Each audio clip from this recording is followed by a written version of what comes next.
Doğrusu iş dünyası belki de bu işin en farkında olan kesim. Yani barışın en fazla yaradığı kesim iş dünyası. Bunu net olarak rakamlarla ifade edebiliriz. Bunun da önemli göstergelerinden bir tanesi geçmiş dönemlerde yaşanan çözüm süreçlerindeki ekonomik rakamlara baktığımız zaman iş dünyasına ne kadar olumlu yansıdığını görebiliyoruz. En basiti, en yakın tarih diyebileceğimiz 2013-15 sürecinde Türkiye'de o barış sürecindeki ekonomik rakamlara baktığımızda sadece bölgenin değil, Türkiye'nin ne kadar faydalandığını bu barış sürecinden görebiliyoruz. Yani Türkiye 2014 yılında kişi başı 12.000 dolarlık bir gayri safi kişi başı düşen geliri yakaladı.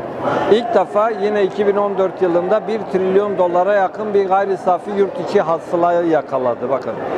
Genel anlamda dış ticarette Irak'la 2014'te biz 13 milyar dolarlık bir ticaret ihracat rakamını yakaladık. Biz bu rakamları ancak ve ancak 2023'lerde yakalayabildik. Yani orada 9 yıllık bir kaybımız söz konusu.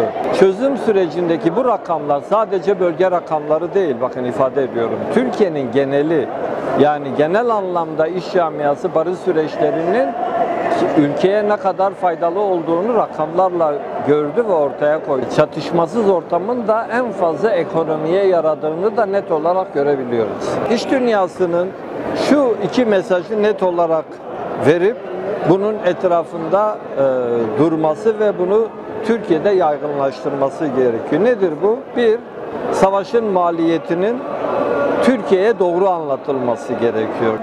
Barışın kar payının da doğru anlatılması gerekiyor. Bu topluma doğru anlatıldığı takdirde toplum bu savaş çığırtkanlarını değil, dönüp barışın kar payını savunanların yanında duracaktır. Bu da barışı kolaylaştıracaktır. Komisyonun bundan sonra yapması gereken önemli adımlar var. Bakın, Devlet Bahçeli net bir açıklamada bulundu. Yani bir an önce İmralı'ya gidip görüşmelerin gerçekleşmesi gerekiyor gibi önemli bir kanadın, Türkiye'de önemli bir kanadın temsilcisinin bu mesajları vermesi oldukça önemli.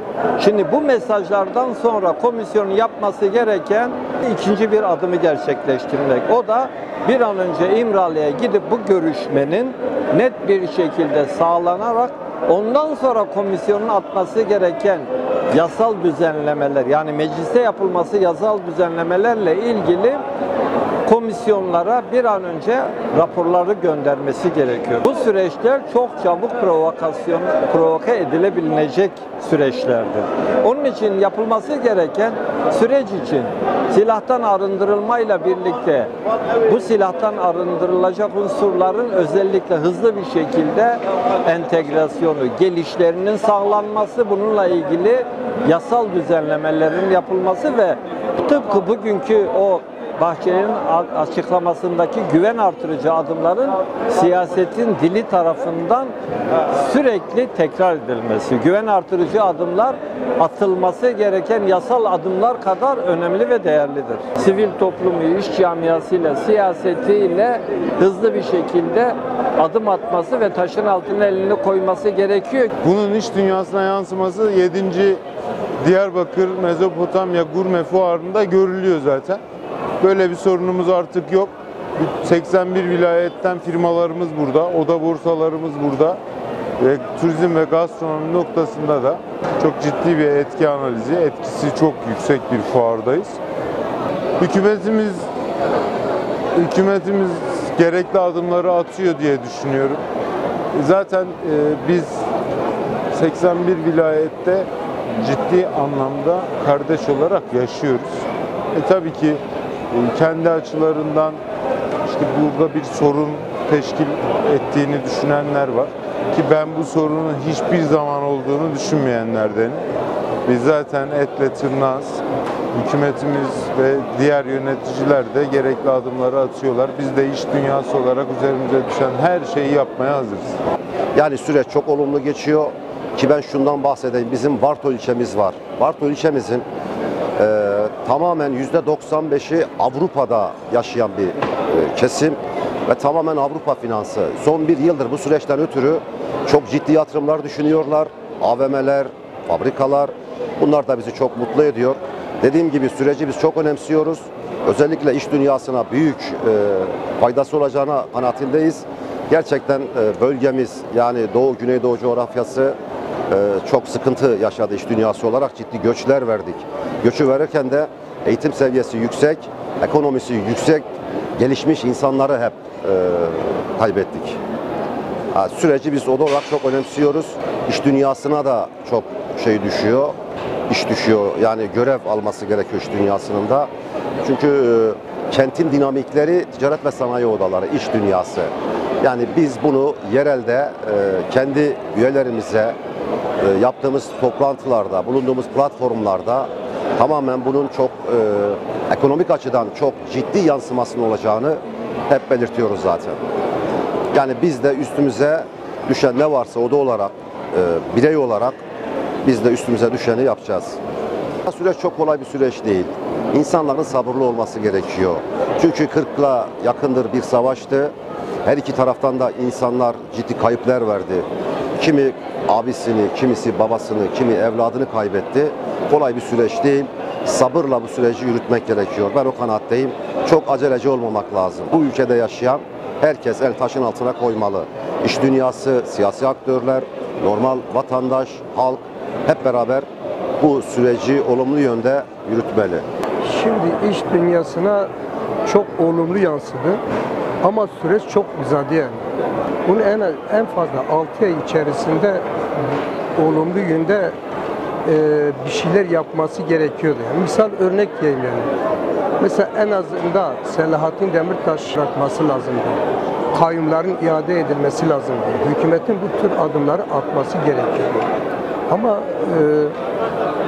barış süreci bittikten sonra sadece olumlu yönde biterse sadece Diyarbakır bölge için değil, hem ülke için hem Orta Doğu için olumlu yönde yatırımlar olur yani. Diyarbakır'da da çok büyük yatırımlar olur. Bölgede de olur yani sadece Diyarbakır'da değil, Batman'da da olur, Şırnak'ta da olur, Mardin'de de olur. Bir Kürt sorunu var. Bu Kürt sorunu da temennimiz acilen olumlu bir şekilde bitmesini istiyoruz yani. Herkes yani sadece Güneydoğu tek değil yani. Bunu Türkiye genelinde herkes taşın altına elini koyması gerekir. Herkes barışa yönelik çaba sarf etmesi gerekir.